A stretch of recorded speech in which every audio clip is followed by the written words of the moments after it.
इस वीडियो को पूरा देख के जाना, क्योंकि इस वीडियो में बहुत ही सभी के लिए ज़रूरी बातें, चाहे बड़ा हो या छोटा हो, क्योंकि समाज और हम मनुष्य सभी ये चाहते हैं कि सुखी रहें, लेकिन इन्हीं में कुछ कुछ चीज़ें ऐसी हैं कि हम आपस में दुखी हो जाते हैं। तो इस वीडियो में एक बहुत घनिष्ठ, बहुत बड़ी बात है जिसको हम सबको समझना होगा ठीक ढंग से, और वो तभी हो पाएगा जब हम अपने जीवन में उनको उतार लेंगे और ये मान लेंगे कि ये सत्य है और इसकी तरफ मैं चलूँगा।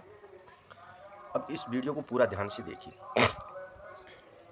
सरकार हो चाहे राजा समझ लीजिए, राजा जैसे कि हमारा प्रधानमंत्री है, कोई भी हो वहाँ बैठ गए, अगर उन्होंने कोई गलत काम किया है तो जनता पे उसका प्रभाव पड़ेगा।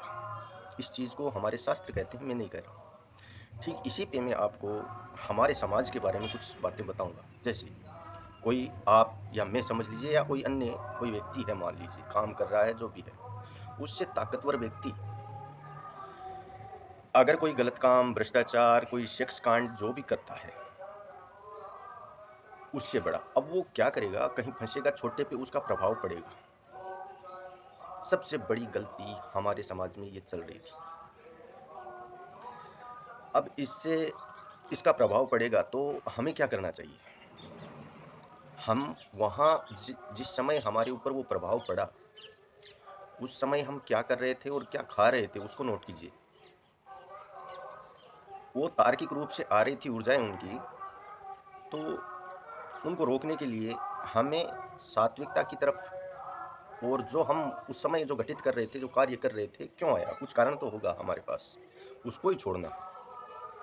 और अगर आपसे गलती से आपकी बुद्धि भ्रष्ट हो गई होगी, या कि कोई भी बात समझ लीजिए, और आपने जैसे कि कोई कांड कर दिया और आपको बाद में पता चला कि मैंने गलत कर दिया, तो आपकी बात बन सकती है। अगर आप उसी में मशगूल हो गए तो उससे फिर बचाना किसी के बस की बात नहीं। लेकिन जहाँ आपसे कुछ हुआ और आपने ये मान लिया कि मुझसे गलती हो गई, और आप गलती मान के दोबारा से नहीं दोहराएं और कार्य अच्छे से करते रहें, तो आपकी गलती प्रकृति और परमात्मा तैयार है आपका साथ देने के लिए। लेकिन आप बार बार में दोहराते गए, फिर वो जो बड़ा है उसको पता नहीं है, वो तो बस अपने हिसाब से है, उसकी जो ऊर्जाएं थी वो आपके साथ अटैच हो गई, वो भी उसी में मशगूल हो गया, तुम भी उसी में हो गया, फिर तुम क्या करोगे, तुम्हारी ऊर्जा कहीं और जाएगी, फिर वो भी ऐसे ही हो गया। तो ये समाज चलने का तरीका नहीं है। सबसे पहले हमें इन चीज़ों को जानना है कि कहाँ से ये आ रही है, क्यों आ रही है, उसको किसने दिया, वो हमें मतलब नहीं, लेकिन हमें अपने से मतलब है कि मैं कुछ गलत कार्य ना करूं। अगर हो गया है तो उसे त्यागिए, क्षमा याचना कीजिए, और आगे से कोई भी गलत कार्य नहीं करने की ठान लीजिए। ये सभी मनुष्य कर लेंगे, तब हमारा समाज सभ्य बन सकता है। बाकी तो समाज को तो ऐसे ही है, सिर्फ हमारा एक मकसद है कि हम अच्छे से रहें, सब सुखी रहें, आप भी सुखी रहो। क्योंकि आपको एक झूठ बोलोगे, फिर आपको 1000 झूठ बोलना पड़ेगा, आप तकलीफ में होंगे।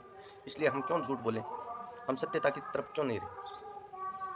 इसलिए हम अनेकों जानकारियाँ आपको तार्किक रूप से प्रदान करते हैं। इसलिए हमारे चैनल को सब्सक्राइब कर लें, फेसबुक इंस्टाग्राम पे है तो फॉलो कर लें। जय हो प्रकृति परमात्मा, जय सत्यनारायण।